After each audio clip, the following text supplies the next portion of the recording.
Hi everyone, back to Evermore YouTube channel. It's Chris back with a match preview for Newcastle United's upcoming game this Saturday, 3 o'clock kickoff, a rarity this weekend against the Premier League's proverbial whipping boys, Sheffield United. Yes, the blades have been rather blunt this season, but let's not get too complacent about this game. We're going to get stuck right into this in a minute, talk about the lineup, talk about how we think it's going to go, who's going to play, who's not going to play, who the danger players are for Sheffield United, and how we think the game is going to go. Just before we do, a little reminder, if you haven't already, smash that subscribe button. We'd love you to come and join us. We're over 7,400 subs now, so thank you so much to everybody who smashed that button recently. Loads of room for you, never more. Recommend us to family and friends if you subscribe and they don't. We'd love to get to that 8,000 mark if we can before the end of the season. 5 games left to go and 600 subs, or 600 and a bit, 500 and a bit. But you know what I mean. Smash that button. It's all free content, never more. If you want to give a bit back to the channel, there is an option down there to be a member. You get early access to videos like the one you're just about to watch, as well as the odd rant when something flicks my switch. And I'm sure there'll be plenty of that going on in the next few weeks. So speaking about flicking my switch, it only seems like 5 minutes ago, because it was,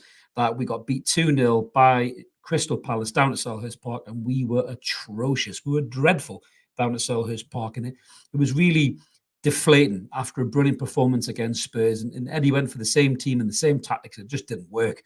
So talking about Sheffield United this weekend, what game do you need to pick you back up when you feel a little bit low, when you think you've lost your momentum? Of course, the team that's rock bottom in the Premier League and look dead certs to be relegated. That doesn't mean they're going to be easy takings. They played really well in the last game against Manchester United. They were ahead twice. They got beat 4-2 in the end. They are missing some key players, but they are going down swinging a little bit under Chris Wilder.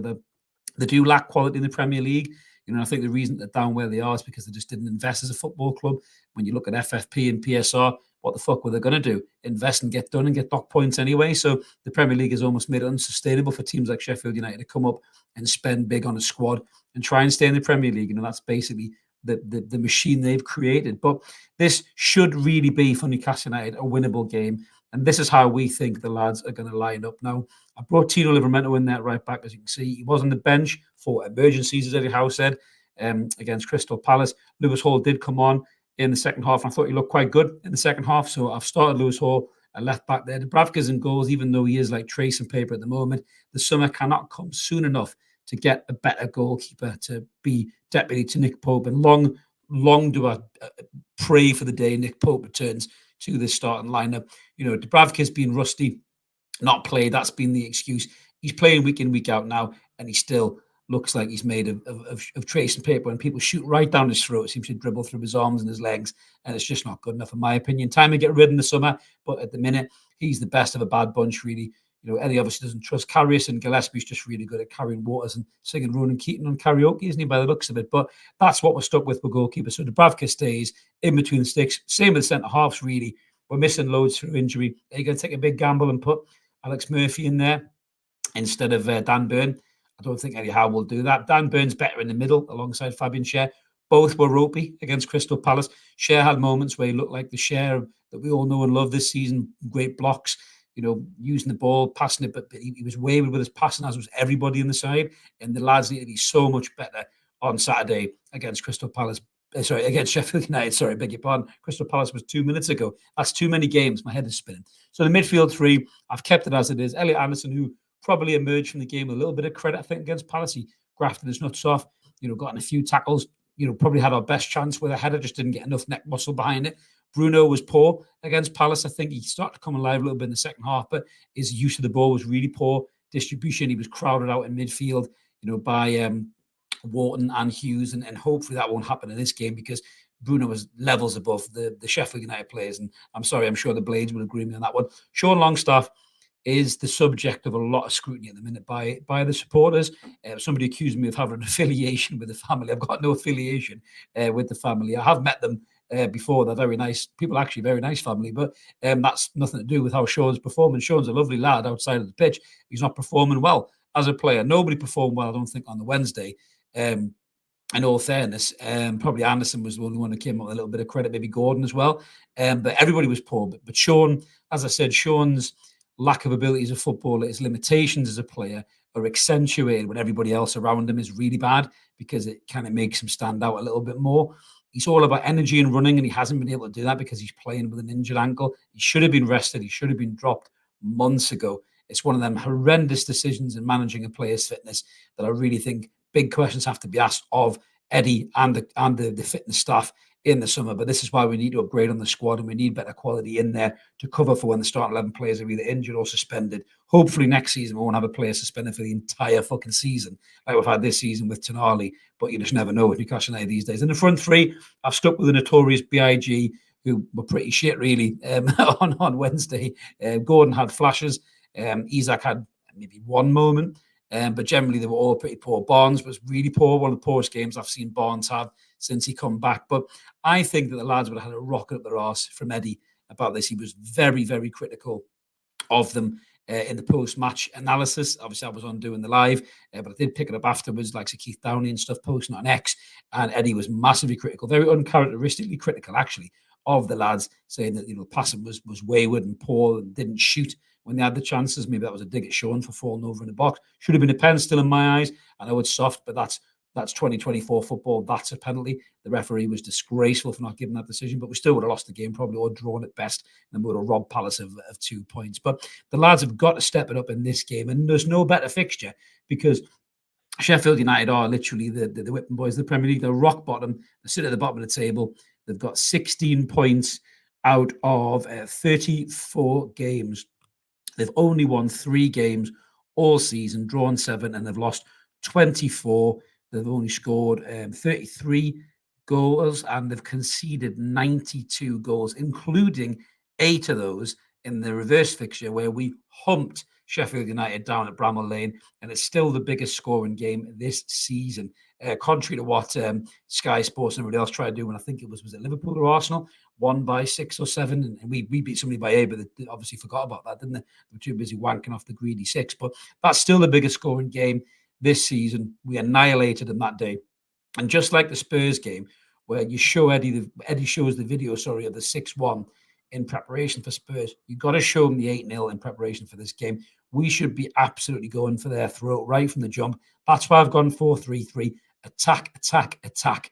Just batter this team. Get them 3-0 down in the first half an hour if you can, and then they're dead and buried. They've got nothing to come back in the game, because if they go 1-2 down, they're fucked, they're screwed. They won't get back into this game. So, I'm hoping for a decent scoreline here from the lads, and we need a performance because there's 5 games left. This is number 5, and then counting down from there. They've got to step up the game, and they've got to play better if they want to secure that Europa League position. We are missing loads of players through injury, as always. Livramento might be touch and go, but I think he'll probably start the game. I think that's probably why he was rested at the Palace game, because they want to keep him fresh for the weekend. In terms of Sheffield United, so they're having a cope without Max Lowe, John Egan, Chris Basham, George Baldock, Reece Norrington Davis, Tom Davies, remember him from Everton with the man bun, dreadful player.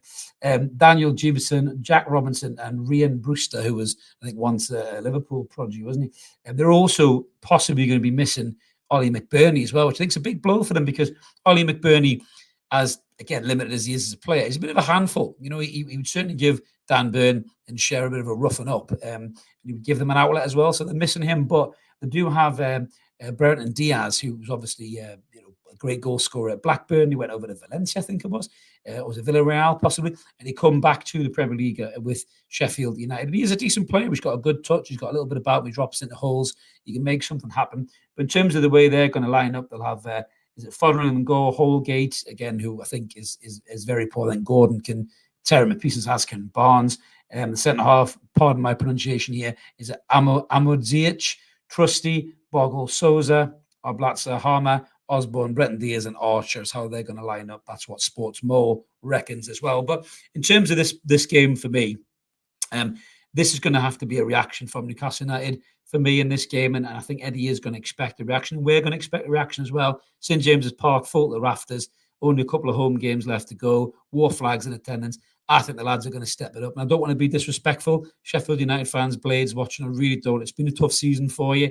I think you need to go back to the Championship and maybe regroup and recover and hopefully come back stronger for it. But I think Newcastle United need to be at their ruthless best in this game. So I'm going to go for Newcastle United 4, Sheffield United 0. And I'm saying it kind of with a wince, really, because you just don't know what Newcastle's going to show up.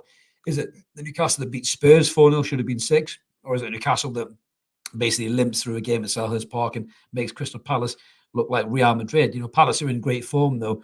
Sheffield United aren't. Yes, they played quite well against Manchester United in spells, but they're losing games, like nothing matters. Do you know what I mean? It seems to be just moments in games where they just capitulate completely. I don't rate Chris Wilder as a manager. I think obviously they got rid of Heckenbottom and they brought Chris Wilder back, hoping to recapture that magic. I don't think he's managed to do that. They've had moments, I suppose, fleeting moments in games, but I think he's a championship manager at best, and he's not cut out for the top level. So we should really beat this team, But Newcastle United, you've got to show up, you've got to do the business, and you've got to get the points in this game if you want to secure that 6th position. No fucking around with it. No stupid Hollywood balls. No hanging on to it too long. No Dan Burn going wandering, leaving his man. We need to be rigid, focused, structured, and ruthless and get the points in this game. So that's what I think, guys. Let us know what you think in the comments below about the lineup, about the score. Do you think I'm right? Do you think I'm wrong? Sheffield United fans, you're more than welcome in the comments as well. To save space here. We never been every off, as long as you don't abuse anybody. If you're a prick, you'll get the flick, as I always say. If you just want to chat football, our guys, the community in here is brilliant for chatting football. It's a real safe space for that, really respectful. So you guys smash a comment into as well. As I mentioned at the start, if this is what you like, subscribe, come and join us, help us get to that 8,000 mark. We're 100 off, or 97, 8, or whatever it is off, 7,500. And then next step will be 8,000. I am going to come and do the 7,000 prize soon, I promise. I was talking to my mate who's got the prize lined up, so hopefully in the next couple of weeks we'll be able to announce what that is, guys. But it's all free content. If you want to be a member, there is an option down there. Like the video, help the channel grow. We'll be back with a post-match analysis for the Sheffield United game on Saturday at full time, and hopefully we'll be celebrating a convincing Newcastle United win. Have a cracking day, everybody. We'll catch you there. Cheers.